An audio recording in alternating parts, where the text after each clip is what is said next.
Are you still hearing that old hangar hum? The one behind the flag's rope click. They'd mocked the silence.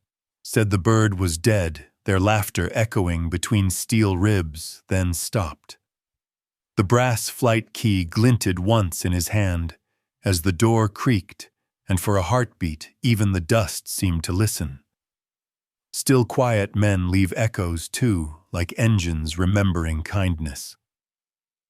The hangar smelled of oil dust and old effort. Sunlight angled through high windows, striping the floor in gold and gray. At the center sat the helicopter, its belly-open tools scattered like tired soldiers after a long campaign. The experts had been at it all morning. We ran the diagnostics twice. Maybe she's just tired of flying. The jokes sounded brittle. Fans hummed somewhere above, stirring nothing but more warm air. Someone tapped a gauge, another scribbled a note. Then came the sound that cut through all of it, the silence of failure. They'd tried everything, but the engine stayed dead. The chief mechanic wiped his forehead with a rag already blackened from effort. He muttered to no one in particular. "It's like she doesn't want to start." The others avoided his eyes. The hum of the hangar flattened into a low murmur, a place suspended between work and worry. Dust floated lazily through shafts of light, settling on the motionless rotor blades. A silent beat, the kind that makes you hear your own heartbeat and wonder if maybe the machine can feel it too. From outside, a door creaked. Metal hinges groaned in protest. Bootsteps echoed against concrete, steady, unhurried. Heads turned toward the sound. The man who entered wasn't in uniform, just an old field jacket and jeans, the kind that carried more history than fashion. Hair gone silver, posture still straight, eyes scanning the aircraft as though he'd known her in another life. He paused at the threshold, letting the light outline him. The flight key hung from a small brass ring in his hand, its surface catching a flicker of gold. Nobody noticed yet.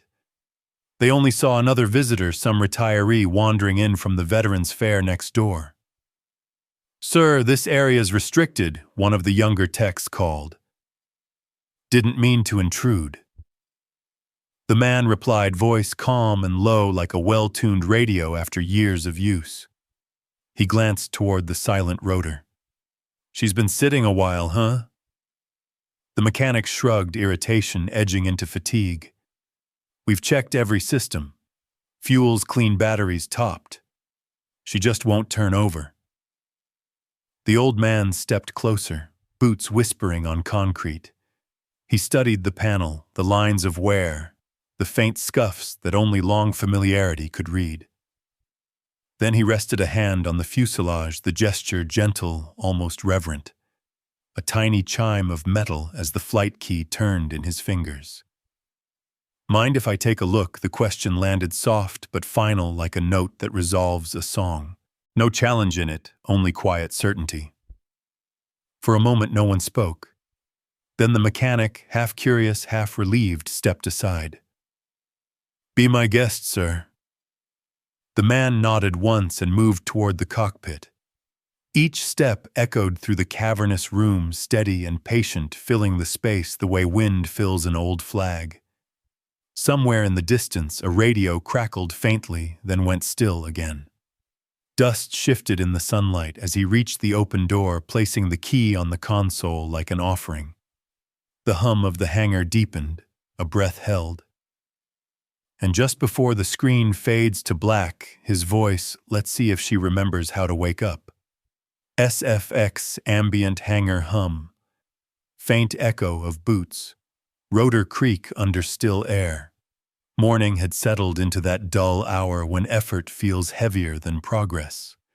The hangar doors were half open, letting in a blade of white sun that cut through dust and hung there motionless. The old man stood beside the helicopter's nose, the flight key rolling lazily between his fingers, a brass glint against the gray. A younger engineer name patch reading ELI leaned on a toolbox and smirked. "Sir, you sure that belongs here? Used to." the old man said, voice calm, almost kind. A few muffled chuckles rippled through the crew. They'd been running on coffee and frustration too long, and humor, even mean-spirited, felt like oxygen. Eli grinned wider, thinking he'd won the moment. The old man didn't correct him.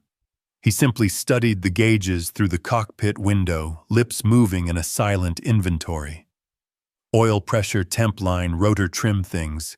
He seemed to recite more from muscle memory than sight. The mechanic from before crossed his arms. We've checked all that twice.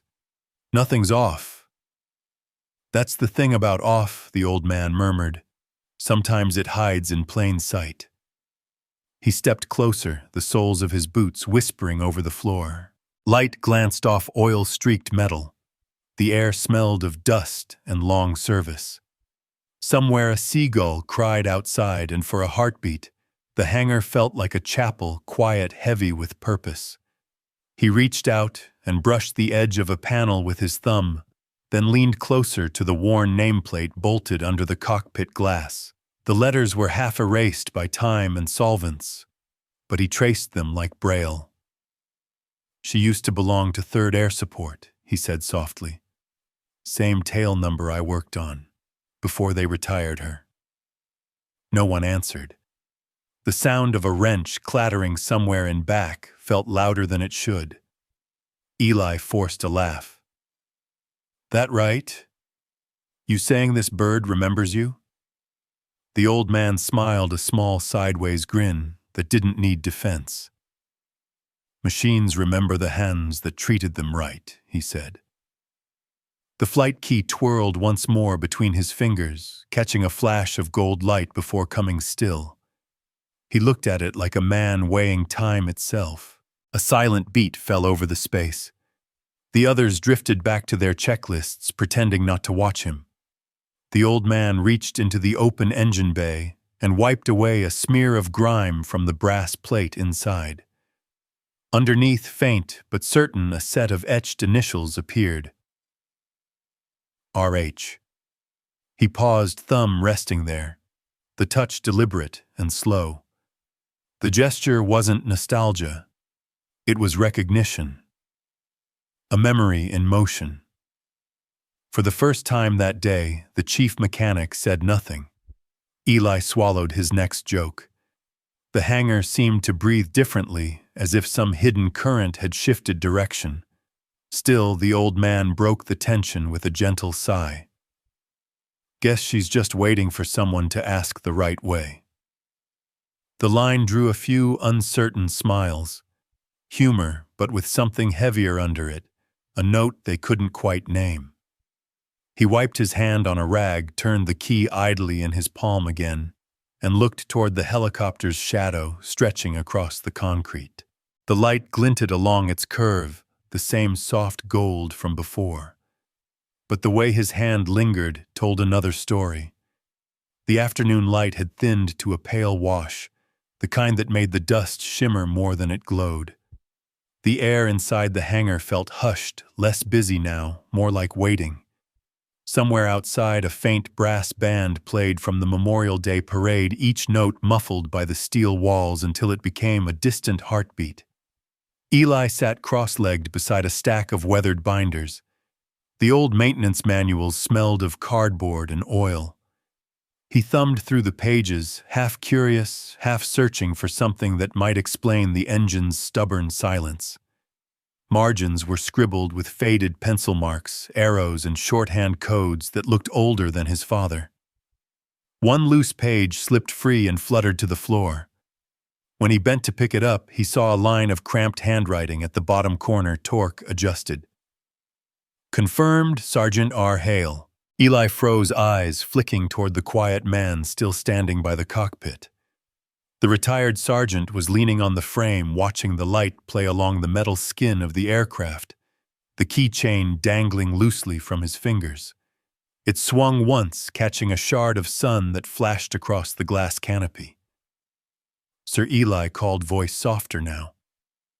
You wrote this." The man looked over, eyebrows lifting just a little. Maybe I did, he said. Long time ago. Eli turned the page around, pointing at the signature. You were crew chief on this bird. Chief mechanic, nurse, you name it, the old man said with a hint of a smile. She kept us honest, demanded it. The younger engineer hesitated, something uncertain in his tone giving way to respect. You still remember how she sounded? The sergeant's gaze drifted to the rotor blades, dull gray now, but catching faint glints of memory. You never forget your first flight, he said quietly. For a moment, no one spoke. The words hung between them like the low hum that never really leaves a hangar, the sound of 100 stories layered into metal and dust. The choir outside swelled faintly through the thin walls, voices rising in a patriotic hymn. It wasn't loud enough to recognize the tune, but it was enough to make everyone pause. Eli folded the page carefully and handed it back. The old man took it without ceremony, sliding it into the pocket of his jacket. Guess she was waiting for you to find that, Eli said. Maybe she was waiting for us, the man replied.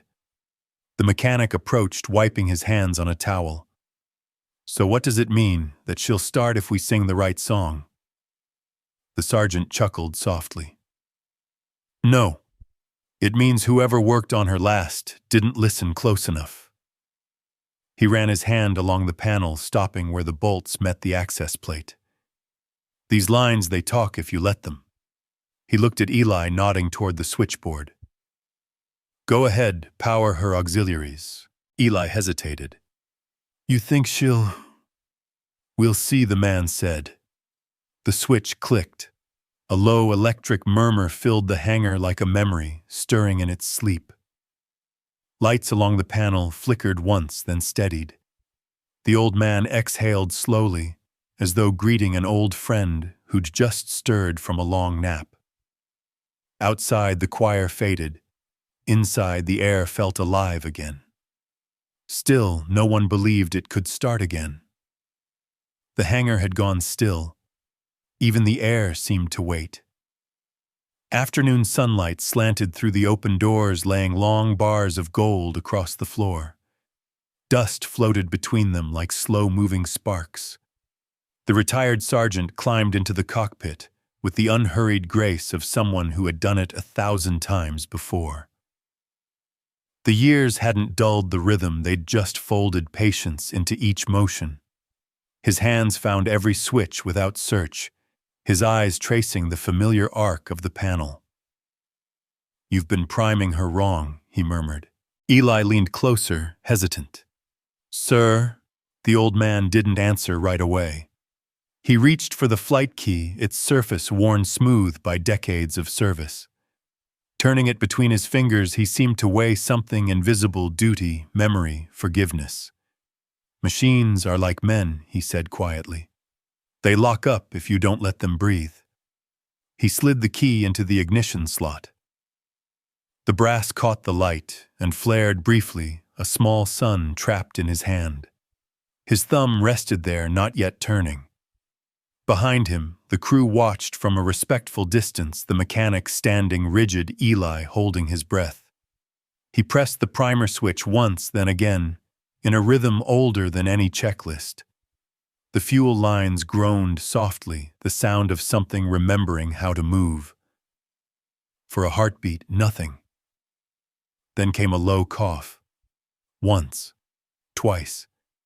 A shudder ran through the metal frame as if the helicopter had taken a breath. Eli's eyes widened. Come on, girl, the sergeant whispered. The engine caught for half a second, stumbled, then roared awake, rough at first, then smoothing into a steady hum that filled the cavernous space. The rotor blades creaked, hesitated, then began to spin. Dust spiraled upward in a golden vortex, shimmering like rain caught in sunlight. The sound grew into a heartbeat, deep, resonant, alive. Eli laughed out loud before he realized he was doing it. The mechanic took a half step back, eyes wide with disbelief. The old man stayed seated, hand resting lightly on the throttle, a calm center amid the storm of motion. He looked out across the hangar, his voice rising just enough to be heard over the engine. She never forgot who she belonged to. Then he said the words that seemed to echo far beyond the steel walls he'd been pinned by protocol for years until now. The line wasn't about the machine, and everyone knew it. It was about him, about every man who'd ever been told his time had passed, every skill dismissed as obsolete. The engine's hum deepened, steady as a hymn. The red, white, blue stripes painted on the fuselage reflected across the windows, the colors trembling in the shimmering air. Outside, flags from the parade caught the same light, fluttering in rhythm with the spinning blades. No one spoke. For a long, reverent minute, the only sound was the steady thrum of life renewed. Then, almost as one, the crew began to applaud, not loud, not wild, but measured, respectful. The kind of applause you give in church when you don't want to break the moment. Eli wiped at his eyes, grinning. "Sir, how did you—" "It's all in the hands," the sergeant said, cutting the engine gently. The blades slowed, sighing their way back to stillness. He removed the key and held it up the brass, catching the last of the sunlight. The reflection danced across the cockpit, glass red, white, and blue mingling into one soft glow. She just needed someone to ask the right way, he said. Outside, the choir's hymn drifted faintly on the breeze, the same melody that had played when he first fixed her decades ago. The hangar doors framed the fading day like an old photograph. For everyone watching, the noise of the rotor still echoed inside their chests, part awe, part justice. Evening settled over the airfield with a kind of grace. The sky had softened into shades of lavender and copper, and the hangar lights glowed like patient lanterns. The helicopter rested just outside, idling at a low, even rhythm, a living heart rediscovered. The townspeople had begun to gather along the fence. They weren't part of the base crew. Most were from the memorial parade, drifting this way after hearing the noise. Veterans in caps, mothers holding flags, a few kids still sticky from ice cream, all drawn by the sound that hadn't been heard here in years.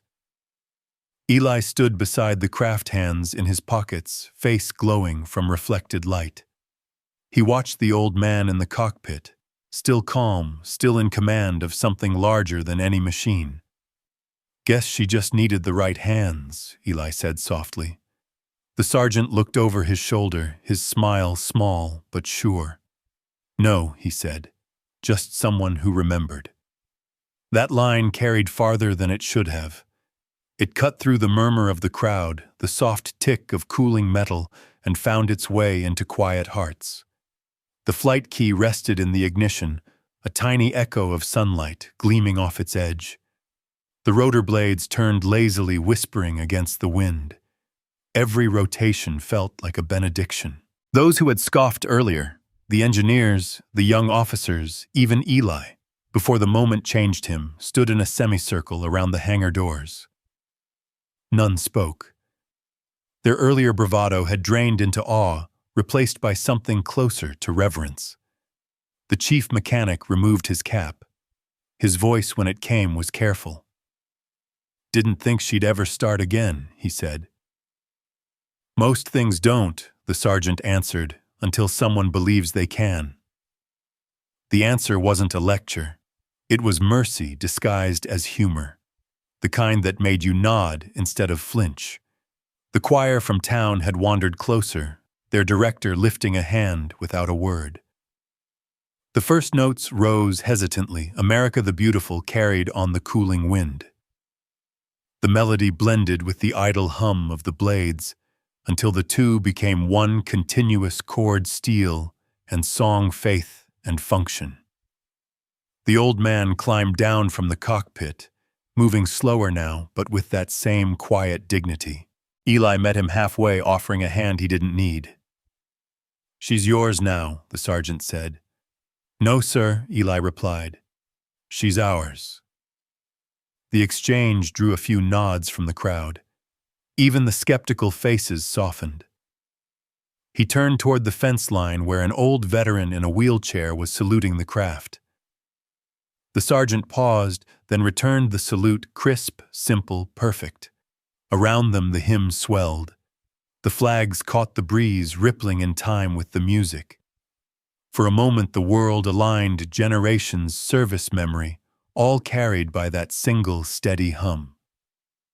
The camera of the mind pans gently upward from the crowd's faces to the reflection of the American flag on the polished glass of the cockpit.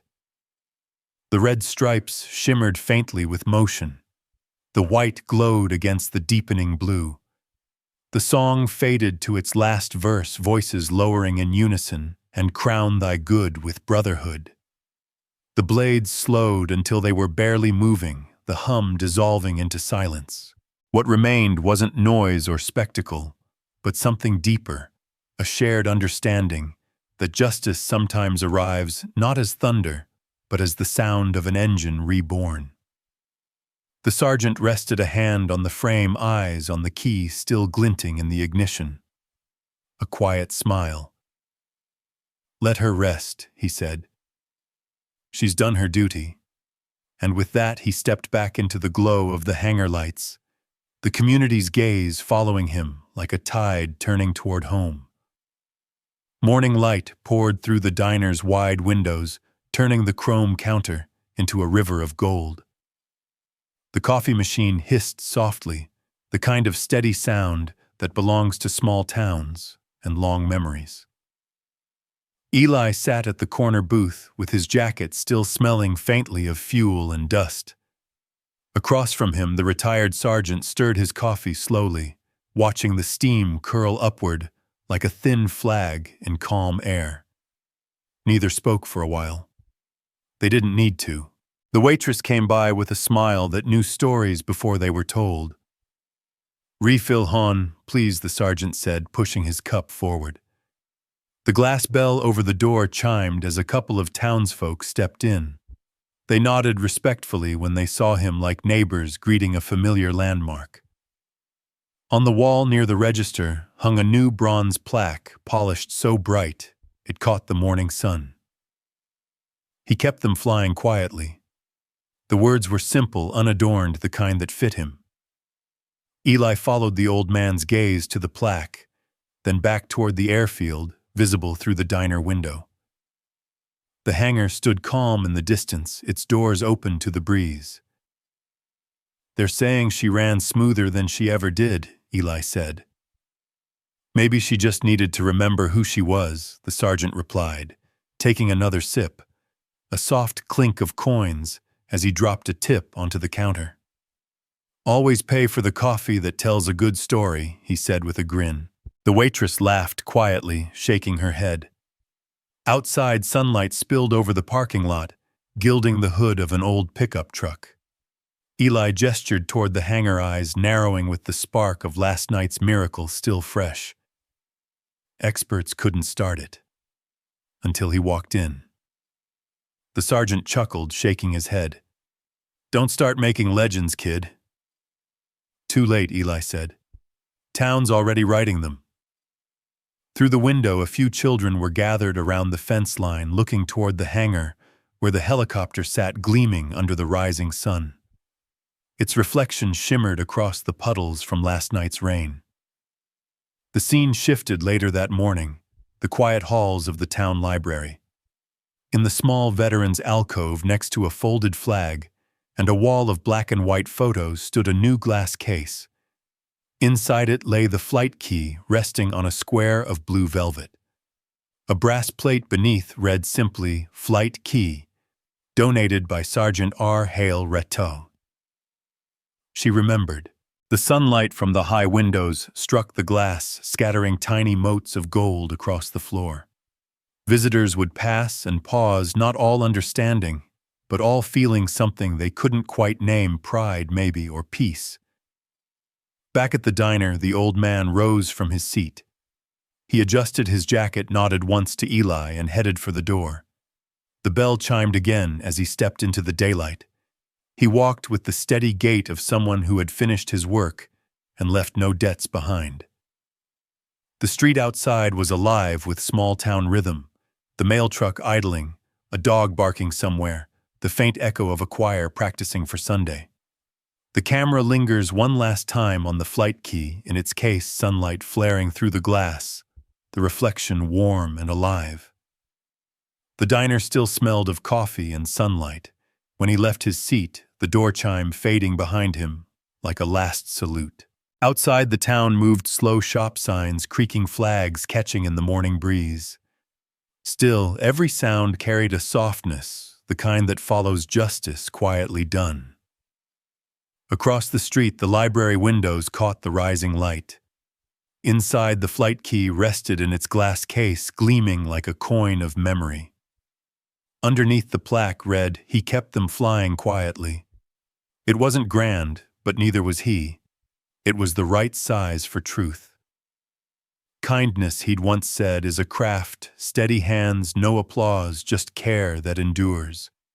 And somewhere beyond the town, a faint hum lingered like the echo of rotors over open sky. Experts couldn't start it until he walked in.